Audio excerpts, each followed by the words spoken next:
Welcome to Jamaica Passa News. This debate is the battle of the ages with the governing Jamaica Labour Party, JLP, has promised to reduce income tax to 15% from 25% of annual earnings on a phased basis, if it continues in government after the September 3 general election.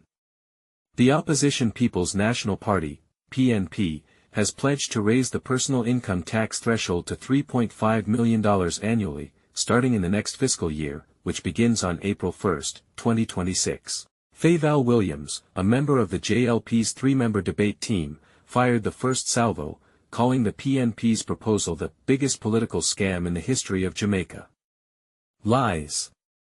Lies. It cannot be done without imposing new taxes on the backs of Jamaicans, said Williams, who is also Minister of Finance and the Public Service. During the debate on the economy, it can't be done.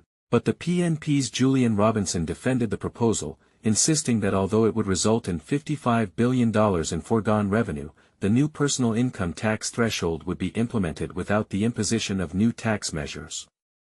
Robinson, the opposition spokesman on finance, also fired back at the JLP's proposal, charging that at the most conservative estimate, it would cost $68 billion to implement. So, where do you get your maths from? Tell the country how you will finance it, which programs will you cut, where will the money come from, he asked, referring to Williams. He was responding to Williams' assertion that the JLP's tax plan would cost between $25 and $30 billion, based on calculations by technocrats in her ministry. That's our number, and that is doable, she insisted. Livern Barrett, in my assessment, the clarifications offered by the PNP representatives were more helpful than those offered by JLP representatives, and I think that part of the challenge the JLP might have faced is that not having had a reference book, aka manifesto, to which they could point in specific terms, limited their ability to communicate. So, they would say things and, from the sound of it, you could say this sounds like a manifesto position, but you can't be clear because there was no reference point to it.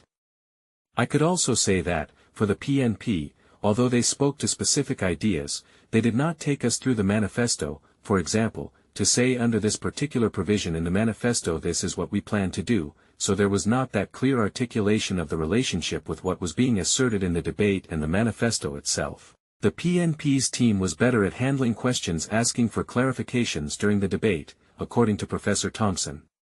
We could start, for example, with the issue related to beach access, issues related to the National Environment and Planning Agency, NEPA, and the environment. Broadly speaking, I think those were very clear explanations. The rural school bus system, some indication was made that the current system, documents of achievement, manifesto, and manifesto light, are good for the archives of Jamaican politics, but the political landscape has changed beyond this, so has the media landscape.